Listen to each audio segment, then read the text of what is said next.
Bismillahirrahmanirrahim.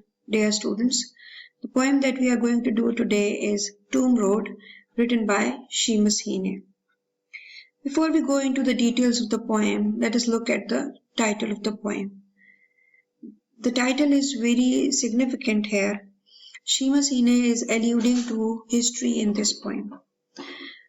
Toome Road is where the Toome Bridge is, and the bridge has a legend to tell related to an Irish Catholic by the name of Roddy McCauley.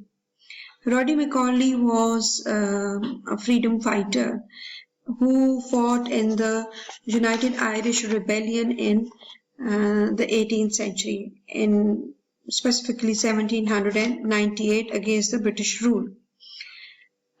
But unluckily he was captured by the British, and later on in 1800 he was executed by the British on a Friday near the bridge of Toome.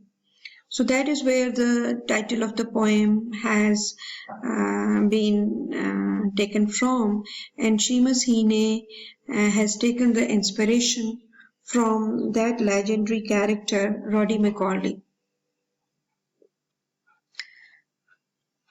Seamus Heaney not only traces history, but as he's fond of sharing his childhood memories with his readers, so here in this poem he is presenting to you, depicting to you a scene of countryside of the village where he grew up as a child.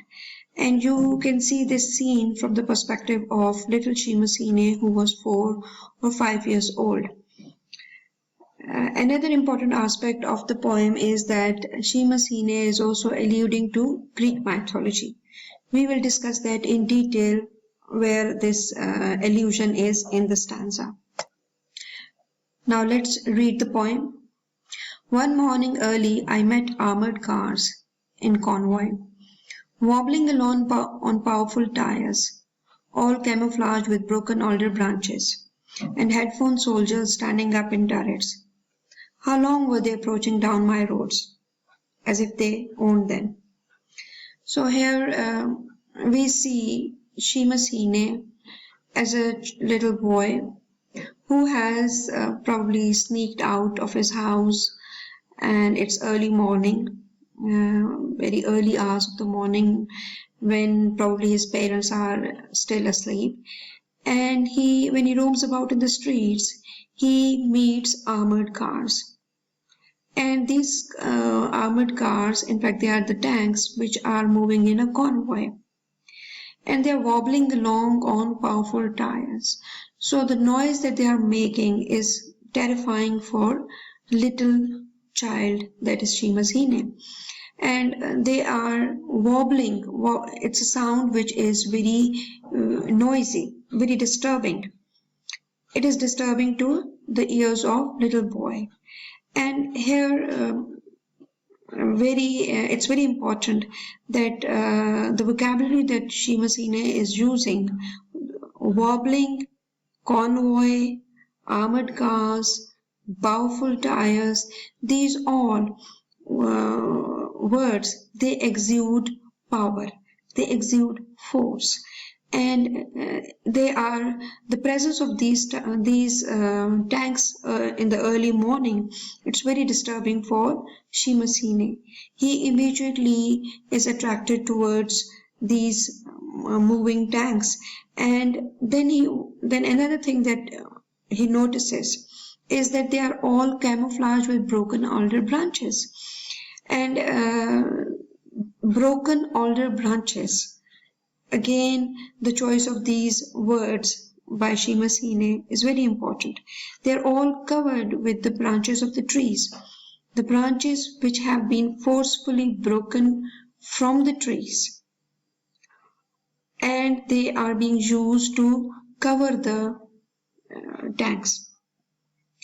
This is very significant here, because whenever the alien forces they march into the streets of a town, of a city, of a village forcefully, the first violation that they commit is against nature.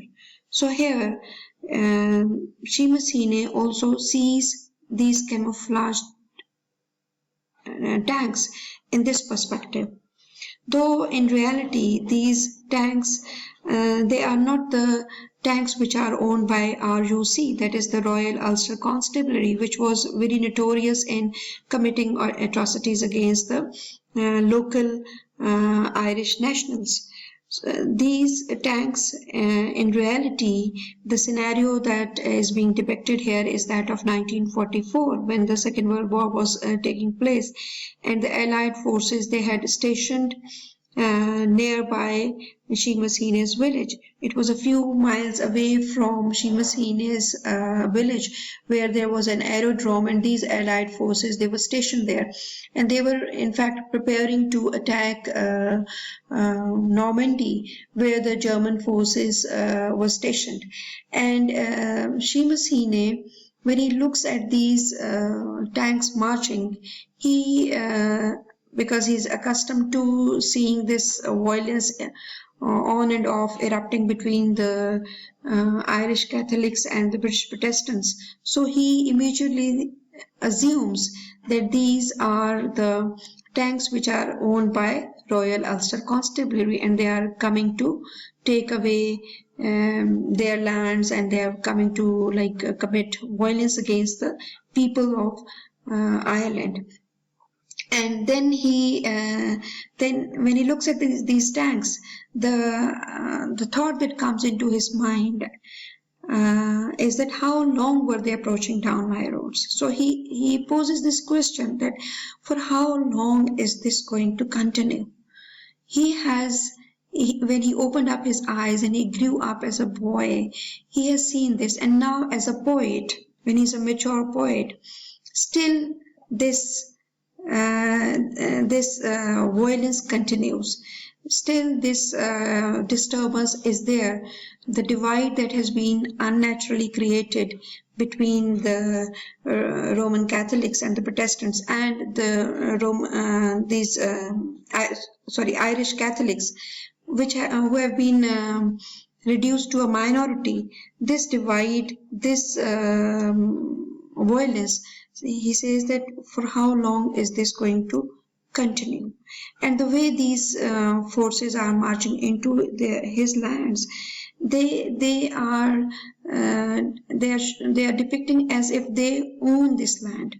They are coming with a might, with an impression of a master. So he is questioning the validity of these forces. Let's move on to the second stanza. The whole country was sleeping. I had rights of way, fields, cattle in my keeping, tractors hitched to buckrakes in open sheds, silos, chill gates, wet slates, the greens and reds of outhouse roofs. So the first line is very important. The whole country was sleeping. Here, as a grown-up poet, the poet that Seamus Heaney is, he is talking about his country people, that they are sleeping. On a literal level, probably he means that because it's the morning time, it's the early hours of the day, so the people are still sleeping. But when we look at the deeper meaning, he's probably trying to wake up his people, that the people who are sleeping against the violence that is going on, they are not waking up. They are still in slumber, not waking up to put up a fight against these atrocities that are committed against them. So then he goes on to say, when in the last stanza he talks about the tanks marching in his streets, and now he says that I have rights of this land, the fields that are there, the cattle that I own that are kept in the barns, the tractors which are hitched to buckrakes, standing there in the open sheds, the silos where the grains are stored, the chill gates, the gates of his houses, the the paths, the green and the red color of his roofs. This all description that he gives, this all elaboration that he gives in this stanza, it further emphasizes his point of view that it is his land.